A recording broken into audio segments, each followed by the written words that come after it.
We end off our Christmas month and end off the year 2021 on the channel with finally a real actual Christmas movie. How about that? As today we're going to review Jingle All the Way, released in the year 1996. Jingle All the Way is a family comedy film directed by Brian Levant, who directed other movies such as Beethoven, Snow Dogs, Are We There Yet, and a live-action Flintstones movie, which I just figured out existed just now. This film had a huge all-star cast including Arnold Schwarzenegger, Sinbad, Phil Hartman, Rita Wilson, Jake Lloyd, Robert Conrad, and Jim Belushi. The film centers around two dads, Howard and Myron, who are portrayed by Schwarzenegger and Sinbad, both trying to purchase a doll called a Turbo Man for their sons because they forgot to get him a couple weeks before Christmas. Fun fact, by the way, Sinbad's role was originally supposed to go to Joe Pesci, and while I think Sinbad did a good job, man, that sounds like something. This is also the last Phil Hartman film released while he was still alive, as he was tragically killed by his wife while he was sleeping at the age of 49 in the year 1998. And weird fun fact that somehow ties that into me, Hartman was actually murdered 3 days before I was born, which is quite the mindfuck. On a $75 million budget, the film made about $130 million at the box office and got negative reviews from critics. However, this is seen as a movie that has gotten better with age, and most people who would tell you about it nowadays would probably have a positive reception. But who exactly ended up getting the Turbo Man doll in the end? Well, we're going to find out right now with our final review of 2021. Jingle All the Way, released in 1996. So our film begins with 9-year-old Jamie Langston, who's watching a show of his favorite superhero, Turbo Man. Jamie has a karate recital to go to now, and his mom Liz promises that his dad Howard will be there. Howard is a giant workaholic, however, and gets out of work so late that he ends up trying to speed to get to the karate class, and he ends up getting pulled over by an Officer Hummel. And Howard gets delayed for so long that he ends up missing the entire thing. And the first thing he sees when he finally gets home is his annoying neighbor Ted putting lights on his house. Howard tries to make things up to Jamie, but Jamie's not really interested as his dad is never there for him. However, Howard's able to turn things back around when he promises Jamie that Santa will get him a Turbo Man action figure. And then Liz is like, oh yeah, you remembered to buy that. Remember when I told you to buy it 2 weeks ago? Yeah, Howard didn't buy it. And the next day on Christmas Eve, he heads down to the toy store to see if he can get one. While he's there, he meets a postal worker named Myron who's also trying to get a Turbo Man doll, and Myron's just maybe a little bit fucking crazy. Once they get in the toy store, however, they're promptly laughed out the building when they ask for Turbo Man figures because there's been none left for weeks. And then Howard heads to toy stores all across the city, getting laughed out of every one of them, not a Turbo Man in sight. Back at Howard's house, meanwhile, Ted is there, baking cookies and getting a little too clingy to Howard's wife. Howard also meets up with Myron again, who wants to team up, but Howard's like, yeah, no, you're kinda crazy, dude. However, they hear that a toy store in the Mall of America has acquired some Turbo Mans. They have to get in a raffle for the Turbo Mans by drawing balls, which goes about as civil as you would think. Howard ends up chasing one of the balls into a kid's playpen and tries to persuade a little girl to give it to him, where he's assaulted by angry mothers who thinks he's a pervert. He then meets a suspicious mall Santa, however,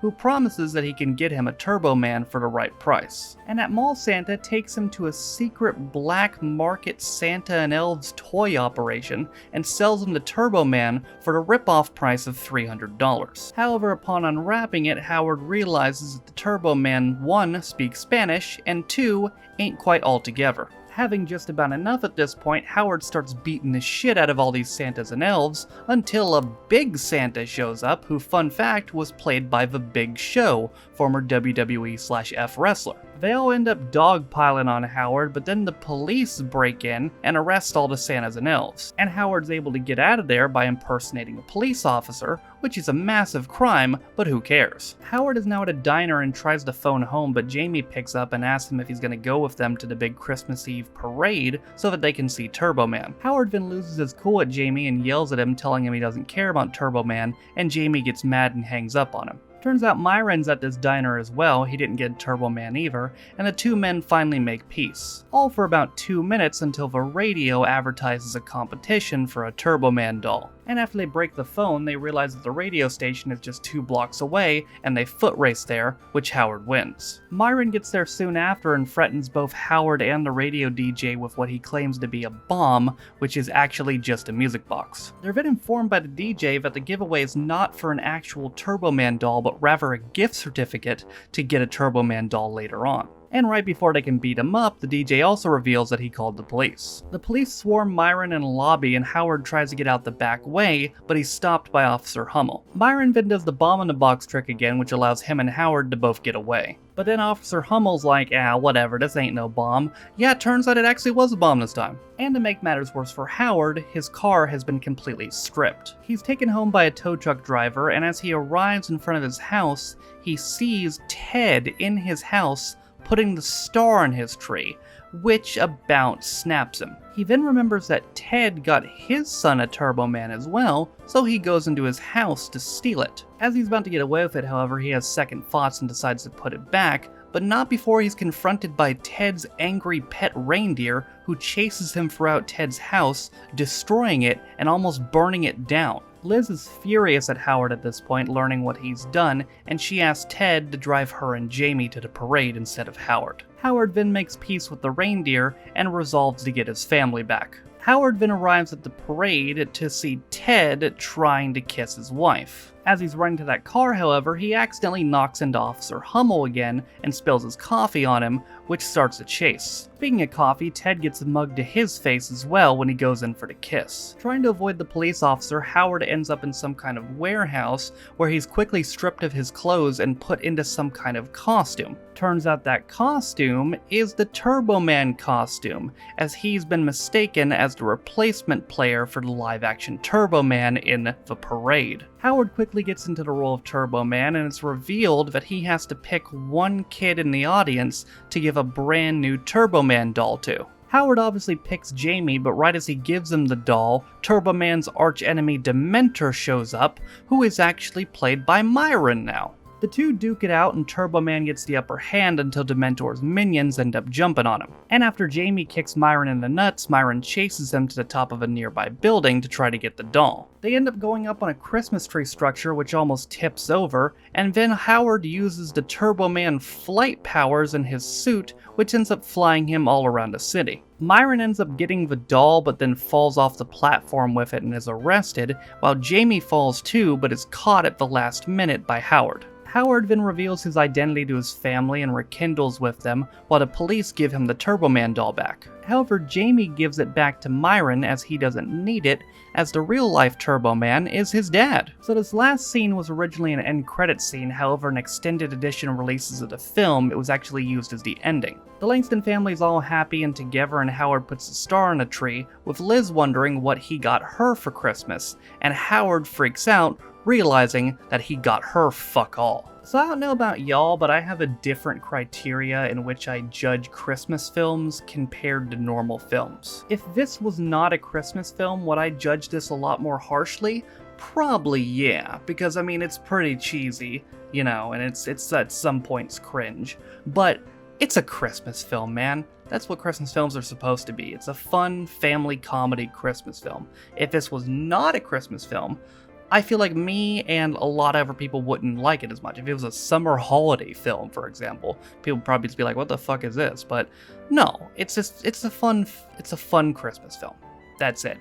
And because of that, I'm willing to overlook a lot of things that maybe usually I wouldn't overlook, and I genuinely like this film. One thing I gotta say too in this, which is kinda harsh, Jamie Langston again was played by Jake Lloyd, who also, if you didn't know, played young Anakin Skywalker in The Phantom Menace. And honestly, he was better in this film than he was in The Phantom Menace. Like, I gotta be honest. Yeah, he's acting and his performance was better in this than in The Phantom Menace, so yeah, maybe he should have stuck to Christmas films. I don't want to crap on the guy too much though, because just last year he was actually diagnosed with paranoid schizophrenia, which is an awful disease I can't even imagine, so I wish him the best. And this, ladies and gentlemen, is a fun Christmas film, but if you haven't watched this season, if you're still into watching Christmas films a little couple days after Christmas, I would definitely recommend watching it, because it's fun for the whole family. What I would not recommend watching would be Jingle All the Way 2, released in 2014 and starring Larry the Cable Guy, co-produced by WWE Studios. Dear God, don't watch that, but considering how many terrible movies we do on this channel, we'll probably end up doing it at some point. God help me. But that, ladies and gentlemen, is going to do it for my review of Jingle All the Way, and it's going to do it for all my reviews in 2021. Thank you guys for all the support on the channel this year. It's been a very good year for this review channel. If you're wondering what we're doing in January, there actually might not be a review next week. There might only be 3 in January. Actually, how many Sundays are there in January? Are there 5 Sundays? Okay, so there still might be 4 then, but there might not be one next week. We might not be back to the 9th. Be sure to check my main channel, TAF316, on January 1st to see what the schedule will be for next month. But that is going to do it for me this year on 316 Reviews. Thank you guys for watching. If you liked the video, be sure to leave it a like. If you want to follow any of my other social media links, they're all in the description down below. Thank you to all my patrons for supporting me and all my channels. I appreciate you guys. With all that being said, though, my name is Noah Taff. This has been my review of Jingle All the Way. It released in 1996, and that's it from me in 2021 on 316 Reviews. On to 2022. Hopefully it's an even better year, and hopefully an even better year for just the world in general. Jesus Christ. But I'll see you guys next time. Bye.